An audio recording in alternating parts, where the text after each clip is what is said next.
Entre 1880 y 1920, en Santa Cruz, transcurrió la etapa de auge de la ganadería ovina como actividad económica y productiva principal. Fueron tiempos de una sociedad estratificada, con una población integrada por una amplia mayoría de extranjeros de origen europeo, en un territorio donde ya casi no quedaban habitantes originarios. La sociedad rural se va a ir erigiendo en un elemento fundamental dentro de las asociaciones de la sociedad civil en Santa Cruz. Y esa va a ser el único grupo que tiene de algún modo una estrategia clara y una propuesta que va a ir conformando para el territorio, que es una propuesta basada precisamente en el modelo ganadero, ¿no? En las primeras décadas del siglo XX, la escolarización de los niños y niñas en Santa Cruz estuvo signada por la precariedad. El censo de 1906, ordenado por el gobernador Mariano Candioti, informó sobre la baja matrícula y la gravedad de los problemas del ausentismo escolar y la deserción. En 1921, funcionaban en el territorio de Santa Cruz 9 escuelas entre oficiales y salesianas, todas ubicadas en localidades costeras. Y tenemos que tener en cuenta que la educación primaria en las primeras décadas de la vida territoriana va a ser una educación muy precaria por los edificios, por los docentes, por la escasa cantidad de alumnos, que va a hacer que en muchas localidades el nivel educativo llegue hasta 4º grado. Eso va a ser un gran problema cuando se plantee el que los alumnos tienen que seguir los estudios secundarios, porque obviamente tienen que tener los 7 grados de escolarización primaria. A pesar de todo, lentamente, y podríamos decir gracias también a la preocupación de la sociedad civil más que del Estado territoriano, del Estado nacional, van a ir implementándose las primeras escuelas primarias, y hay una gran diferencia entre lo que cuentan o denuncian los inspectores del Consejo Nacional de Educación sobre las escuelas de fines del siglo XIX en la Patagonia Austral y lo que van a ser las escuelas de la década de 1920, ¿no? Que es cuando surge este instituto secundario. En Río Gallegos se conformaron diferentes asociaciones que tuvieron una incidencia muy importante en la organización de la sociedad, abarcando una amplia y diversa cantidad de áreas y actividades. Junto con eso se van articulando otras asociaciones, como por ejemplo en la década del 20, yo creo que las más determinantes, que se van sumando a las étnicas, a las culturales que existían, a las asociaciones deportivas, etc., son 2 las más importantes que van a tener un rol fundamental en los conflictos y con posterioridad a los mismos, que son la Liga Patriótica y la Logia Masónica Rivadavia. La Logia Rivadavia, expresión de la masonería en el territorio, cumplió un papel trascendente en la vida política y social en el territorio de Santa Cruz durante 20 años. En esta agrupación, la concentración municipal, la Logia Masónica Rivadavia va a tener un rol muy importante. De hecho, en determinados momentos son mayoría entre los miembros del Consejo Municipal, miembros de la Logia Masónica. La importancia que tuvo fue grande.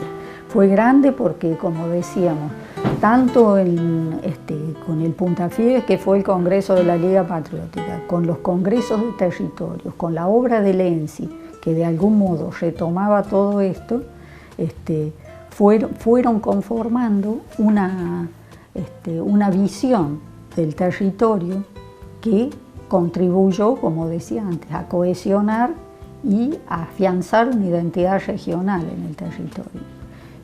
Los límites de todo esto estaban dados por la visión de la ganadería como única posibilidad de crecimiento del territorio. La masonería siempre atribuyó a la educación y a las actividades culturales una importancia crucial y destacada en la formación de sociedades con predominio de la libertad de pensamiento, en clara oposición a la cultura dominada por el dogmatismo.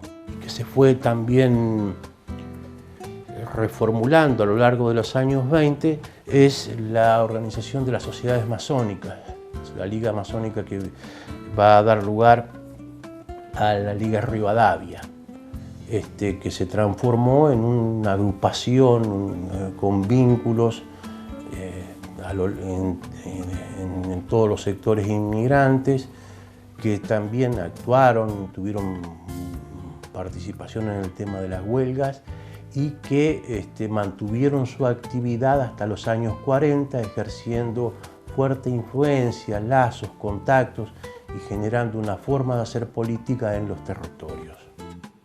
Desde sus orígenes, la masonería, con sus matices y variantes, siempre estuvo asociada a la búsqueda y creación de condiciones favorables para los cambios sociales, culturales y políticos.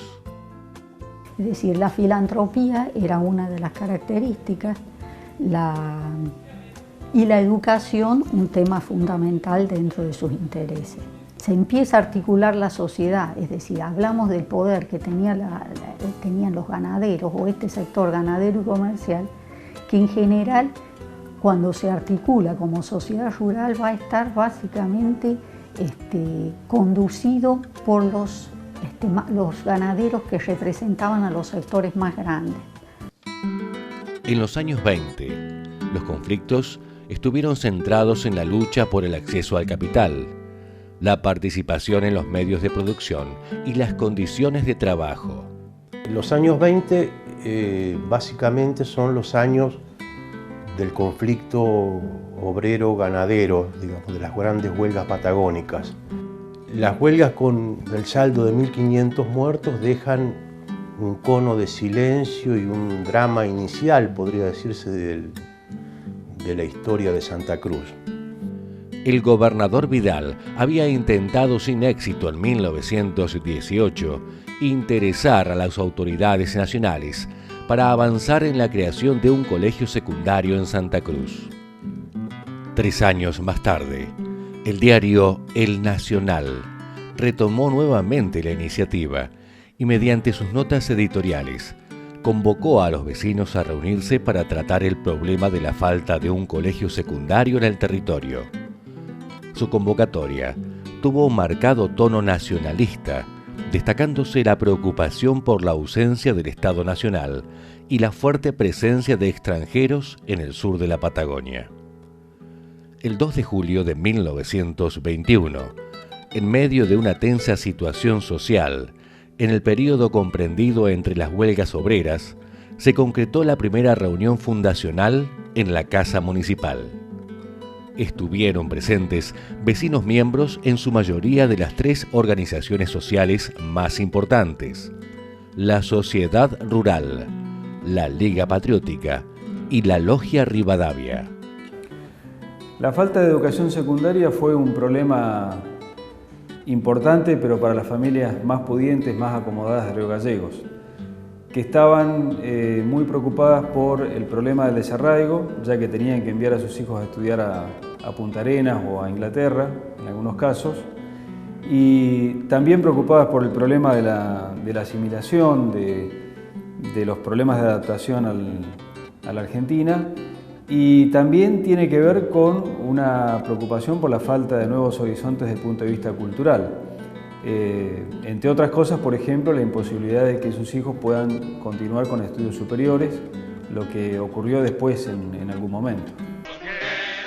En el pensamiento y en el lenguaje de algunos sectores de la dirigencia social y política de los años 20, argentinizar significaba erradicar ideas que calificaron como disolventes y ácratas, a las que veían como una amenaza para los intereses del sector ganadero y del orden social en el territorio de Santa Cruz. Para otros sectores más democráticos, la idea de argentinización no tuvo un contenido clasista, sino que, por el contrario, se planteó como un problema general en una sociedad conformada por extranjeros. En la mentalidad y en la forma de pensar de la clase dirigente y gran parte de la sociedad de Río Gallegos de ese tiempo, y probablemente también del resto del territorio, está vigente con mucha fuerza lo que se conoce como el mito educacionista o el optimismo pedagógico, que tiene que ver con una creencia en el valor de la educación como un verdadero motor de transformación social, ¿no? La educación como un valor importante, capaz de crear sociedades nuevas, de generar progreso social y también progreso individual.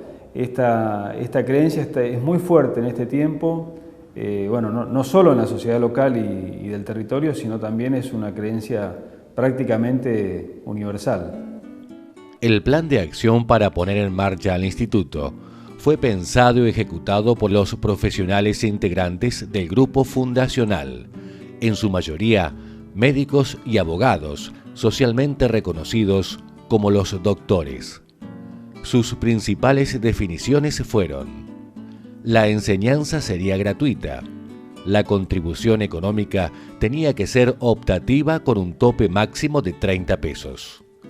Todos los profesores trabajarían ad honorem, sin percibir ninguna remuneración. Se trabajaría con el plan de estudios de colegios nacionales. También acordaron dictar un curso preparatorio para igualar condiciones en el ingreso. Una vez resueltas las principales cuestiones referidas a la organización administrativa y académica, el instituto ya estaba en condiciones de abrir sus puertas. Las clases comenzaron en marzo de 1922. Fue designado rector, por voluntad de sus pares, el doctor Julio Ladvocat, un prestigioso médico muy apreciado en la comunidad. Una figura muy interesante en la sociedad santacruceña y que va a ser fundamental en este instituto, ya que va a ser el primer rector. Julio Ladvocat no va a ser solo rector de este instituto. Recordemos que en realidad estas designaciones se hacían en las personas prominentes de la sociedad. No hay ninguna designación oficial por parte del Consejo Nacional de Educación. Y en realidad su primer cargo va a ser el responsable de salud pública, ¿no? Entonces, tener un cargo en la administración sanitaria, ser el responsable de esa administración sanitaria, va a ser muy importante para crear la figura respetada de este profesional, ¿no? Médico que llega al territorio de Santa Cruz para ejercer su dominio también. En 1921, cuando todavía se estaba dictando el curso preparatorio, el presidente Hipólito Yrigoyen aprobó la incorporación del Instituto de Enseñanza Secundaria de Río Gallegos al Colegio Nacional Nicolás Avellaneda de Buenos Aires. En 1927, el ministro de Justicia e Instrucción Pública de la Nación aprobó la incorporación del instituto al Colegio Nacional de Trelew, de quien dependió hasta su clausura en todo lo concerniente a la faz administrativa y académica. Los primeros años transcurren con normalidad, a pesar de las dificultades propias de una obra de tal envergadura. El instituto fue inspeccionado en 2 oportunidades. En 1924 fue recibida la visita del inspector Abelardo Córdoba, quien llegó a una conclusión muy positiva sobre la marcha del instituto, expresando que se llevaba una muy buena impresión sobre la obra educativa. En 1926 visitó Santa Cruz el ministro de Justicia e Instrucción Pública, Antonio Sagarna, acompañado por el inspector Pascual Guaglianone, quien también arribó a conclusiones muy positivas sobre la marcha del instituto, no ahorrando comentarios favorables y elogiosos. En el año 1925, los alumnos viajaron a la capital federal para rendir exámenes en el Colegio Nacional Avellaneda, una exigencia impuesta por el Ministerio en el marco de la incorporación a la enseñanza oficial. Los alumnos aprobaron con calificaciones superiores a las obtenidas en Río Gallegos. Este logro reafirmó el trabajo de los profesores, generando un clima de júbilo y apoyo social a la labor del instituto. De alguna manera el éxito de la obra del instituto podríamos decir como las consecuencias más positivas, se puede mencionar que entre 1927 y 1929 habían egresado del Instituto de Enseñanza Secundaria de Río Gallegos un total de 21 alumnos. Quiere decir de que con el correr de los primeros años ya el instituto había logrado un objetivo muy importante, que era tener en el territorio de Santa Cruz los primeros egresados con su título de nivel secundario. Es decir, un nada despreciable número para aquellos tiempos, ¿no? 21 alumnos que obtenían su título secundario, de los cuales un grupo importante de ellos pudo continuar después también estudios universitarios. Además de la contribución económica que realizaban padres y profesores y otros colaboradores, el instituto también contó con una subvención municipal que se mantuvo con regularidad en los primeros años. Fue desde el comienzo el único aporte estatal con el que contó el instituto. Cuando transcurría el año 1927, se produce un acalorado debate en el Consejo Municipal, en oportunidad de tratarse como tema en el orden del día la deuda que reclamaba el instituto por el incumplimiento en los pagos de las subvenciones, interrumpidos en 1926. Allí se enfrentaron con virulencia el concejal Benigno Carro y el concejal Ismael Viñas.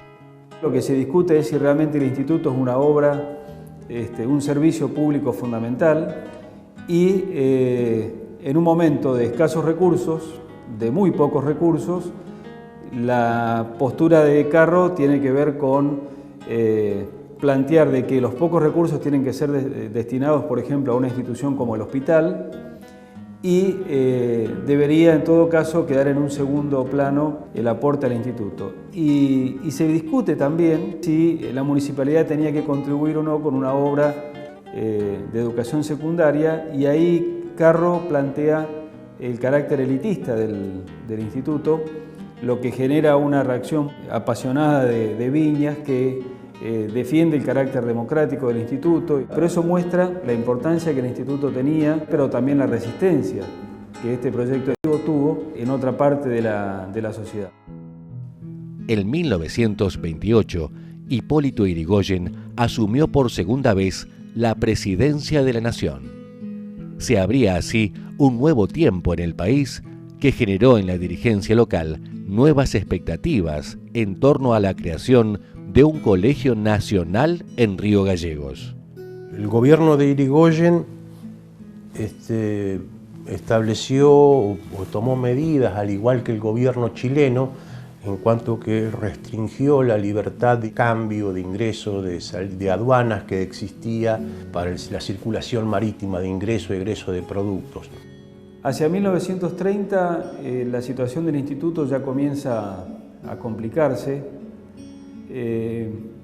y es muy importante porque en este momento ya los 3 pedidos que se habían hecho al Estado Nacional durante las gestiones radicales, las 3 habían fracasado, ¿no? Más allá de la primera incorporación, que había sido la incorporación a la enseñanza oficial, que había sido una decisión importante del gobierno nacional, después el objetivo más importante de la lucha de los sectores dirigentes de Río Gallegos tenían que ver con lograr definitivamente la creación del Colegio Nacional, es decir, que el Estado se haga cargo de una vez por todas del sostenimiento y del funcionamiento del instituto con la creación de un Colegio Nacional. Hacia 1930, lamentablemente, esa situación no se había producido, y cuando se produce el golpe de Estado que derroca al presidente Yrigoyen, el instituto no había logrado pasar de esa incorporación y se había fracasado, lamentablemente, en ese intento de tener un colegio nacional en Río Gallegos. La falta de apoyo económico del Estado Nacional, las deudas contraídas y el clima de desesperanza obligaron al rector Julio Ladvocat a cambiar de estrategia, por lo que resolvió colocar en manos del gobernador Julio Verdera la suerte y destino del instituto. El 6 de septiembre de 1930, las fuerzas reaccionarias derrocaron por medio de un golpe de Estado militar al gobierno constitucional, poniendo fin a esta primera experiencia radical en el gobierno de la República. Si todavía quedaba alguna esperanza de contar con una decisión favorable del gobierno nacional, estas noticias que llegaban desde Buenos Aires no parecían ser las más alentadoras. La década de los años 30 está signada por los efectos de la gran crisis mundial, consecuencia del crack internacional de Wall Street en 1929. Una crisis que ha sido calificada como estructural y orgánica. También el otro tema que anda dando vueltas es la mayor presencia del Estado Nacional en cuanto a seguridad, en cuanto a la cuestión de trabajo, a la legislación laboral, como una demanda que tiene el territorio para organizarse. En la Argentina comienza un periodo histórico con fuertes restricciones en la participación política de amplios sectores de la sociedad y aumento de la pobreza, en el cual se configura un modelo estatal signado por el intervencionismo en materia económica. Todo ello en el marco del agotamiento de una etapa en el desarrollo nacional. Otro problema que está dando vueltas es la cuestión de la tierra. Es la cuestión de los ocupantes de los suelos que no tienen título de propiedad. Y ahí hay un debate muy confuso porque se presta para, entre la reivindicación de alguien que legítimamente vive una zona gris de ocupantes sin título de propiedad, pero también están los palos blancos, están las zonas periféricas de los latifundios, que son partes de los latifundios, y hay el régimen agrario está bastante confuso en cuanto a qué se debe reivindicar y cómo se lo debía reordenar. Los años 30 tienen el otro punto desde el punto de vista de los trabajadores, que es la reorganización de los trabajadores, no ya tan en contacto con la Federación Obrera de Magallanes, sino con una vía atlántica. Torcuato Di Tella dice que los barcos operaron como ciudades obreras que fueron difusores de ideas a lo largo de la costa atlántica de la Argentina. Y a partir de los años 30 se da una incipiente reorganización sindical. Incipiente además por lo problemático que es, pues siempre la mayoría de los trabajadores eran temporarios, eran estacionales, pero se comienza a ver nuevamente la cuestión del gremialismo y del socialismo como participación, como debate nuevamente que se va a acelerar en los años 40 en la etapa previa al peronismo. La llamada década infame se inauguró con este golpe de Estado, primero en la larga y trágica lista de golpes de Estado perpetrados contra los gobiernos constitucionales a lo largo de todo el siglo XX.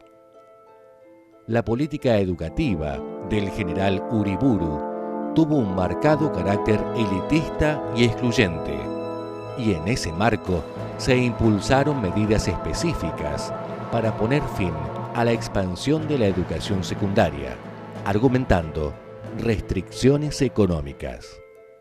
Con la puesta en marcha del gobierno de Uriburu, también se pone en marcha una política limitacionista en el acceso a la enseñanza secundaria para limitar la participación política de los sectores medios en la sociedad. En medio de un marco de crisis y preocupación, llegó en enero de 1932 una comisión examinadora integrada por profesores del Colegio Nacional de Trelew. Esta comisión recibió una denuncia anónima sobre presuntas irregularidades y comenzó una investigación que sería el comienzo del final para el instituto. La nota que fuera enviada al ministro de Instrucción Pública, Adolfo Bioy, conteniendo las denuncias con las irregularidades cometidas dentro del instituto, fue la que ocasionó la instrumentación de una investigación y un pedido de informe por parte de ese funcionario al instituto. investigación e informe que fue encomendado para su instrumentación al rector del Colegio Nacional de Trelew, y tal investigación consistió en la interrogación sobre el funcionamiento del instituto, pidiendo evaluaciones, o más que evaluaciones, apreciaciones acerca de la cotidianeidad. En el memorial de los profesores enviado también al ministro de Instrucción Pública, también reproducido en los artículos de la prensa de marzo de ese mismo año, es decir, de 1932, se puede advertir cierta queja por parte de los profesores respecto de cómo fue instrumentada esa investigación, y la caracterizaron de defectuosa. Nada les hacía pensar que sus propias respuestas podrían conducir a las conclusiones a las que llegó esa comisión investigadora, y que esas conclusiones fueran a perjudicar definitivamente el funcionamiento del instituto, dada la resolución de clausura del instituto estableció o decidida por el ministro de Instrucción Pública. También, por otra parte, caracterizaron de cuestionable debido a que tanto los profesores como los alumnos, como los padres, como todas aquellas personas que estaban interesadas por el rumbo que iba a tomar el instituto, tuvieron acceso ni pudieron conocer esas conclusiones y las causas que han llevado a tales conclusiones de la comisión investigadora. El 19 de febrero de 1932, el ministro Adolfo Bioy dictó una resolución inhabilitando al personal directivo y docente para el ejercicio de sus funciones, señalando que tal medida se tomaba frente al conocimiento de ciertas irregularidades en el funcionamiento del instituto. Cuando se habla de irregularidades, en el marco de esta denuncia anónima que se presenta ante las autoridades nacionales ya en 1931, comienzos de 1932, en realidad se está haciendo referencia a un mecanismo al que se había tenido que llegar por una cuestión muy importante, que es la falta de profesores titulares que tuviesen una designación firme para cumplir esa tarea, ¿no? Hay que recordar que los profesores daban clase ad honorem, sin cobrar sueldo por esa tarea, y muchas veces sus ocupaciones, sus tareas profesionales les impedían concurrir al instituto para dar clase. Para resolver ese problema, el rector y la vicerrectora del instituto muchas veces recurrían a algunos profesores que no estaban habilitados para esa tarea.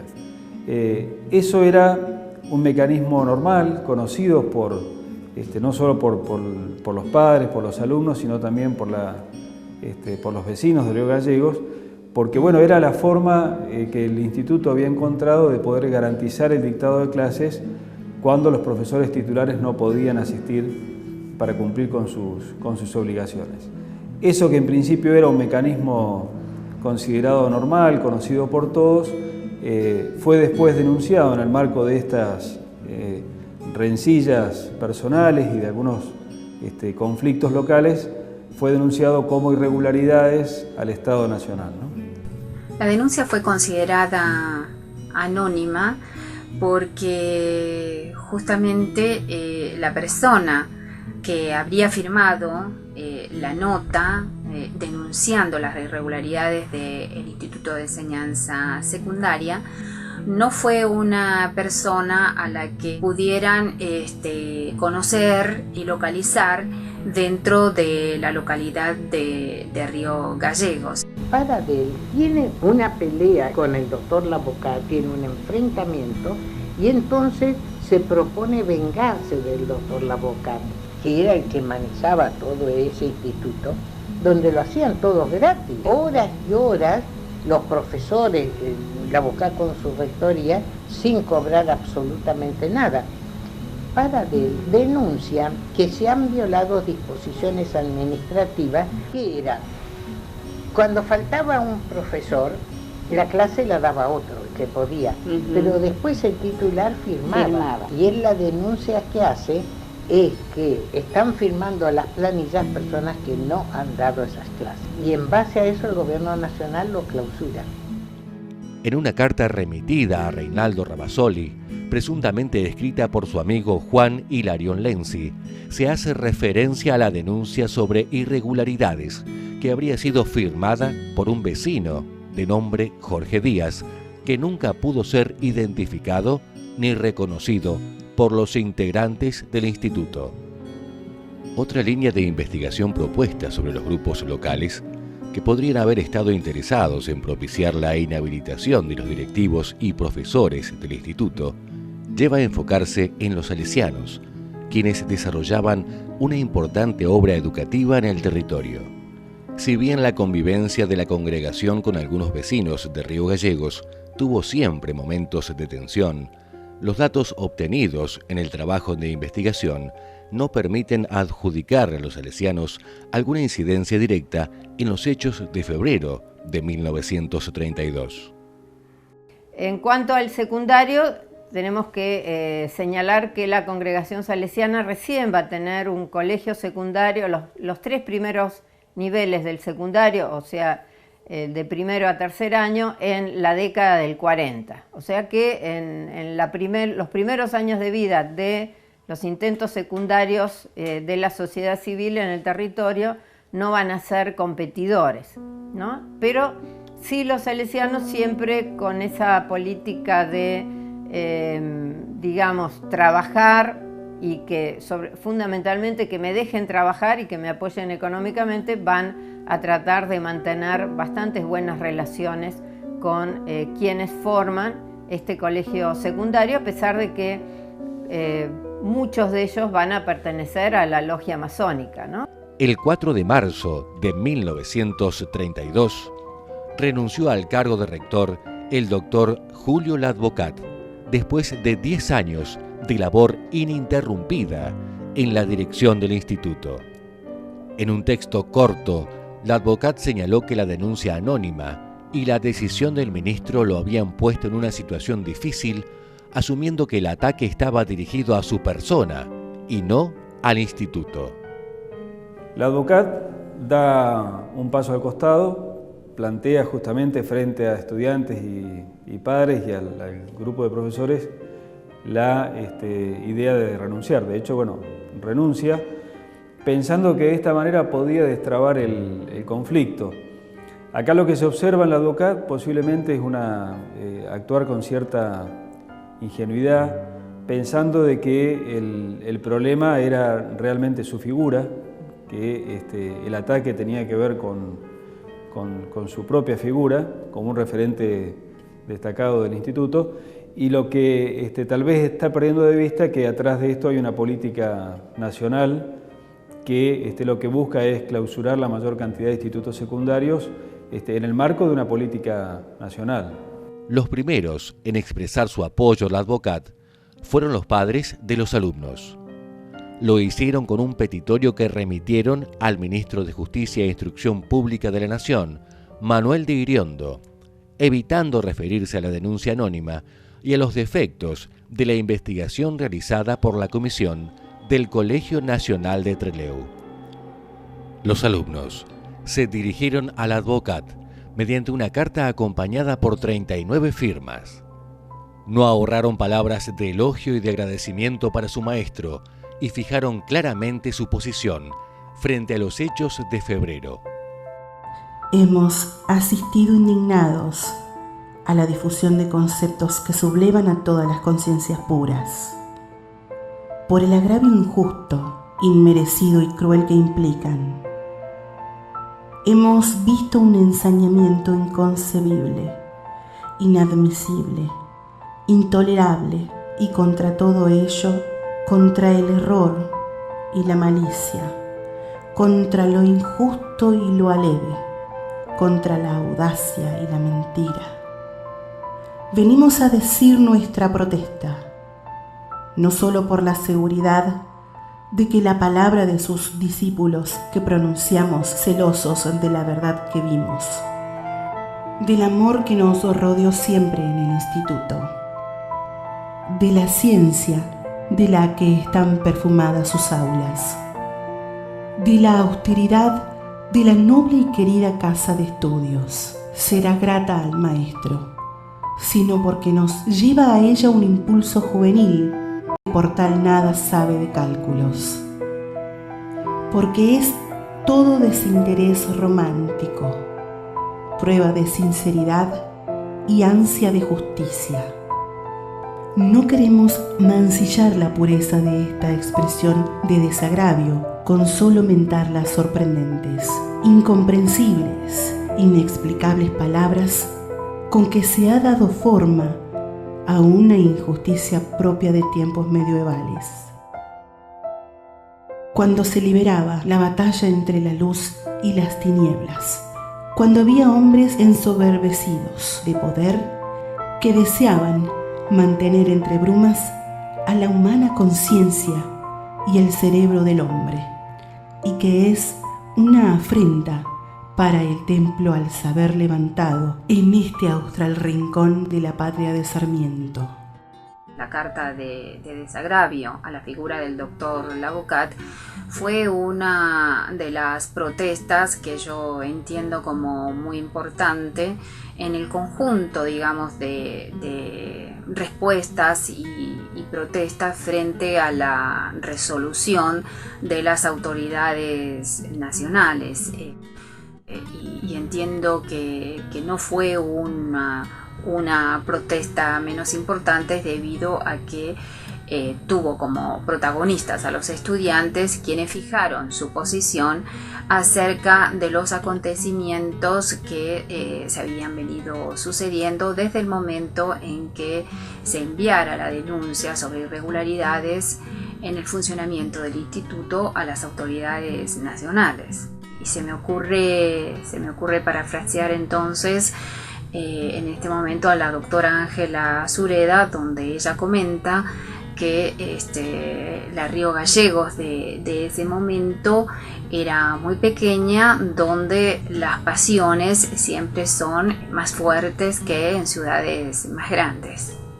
El 19 de marzo se realizó una asamblea en el despacho del gobernador Carlos Portela.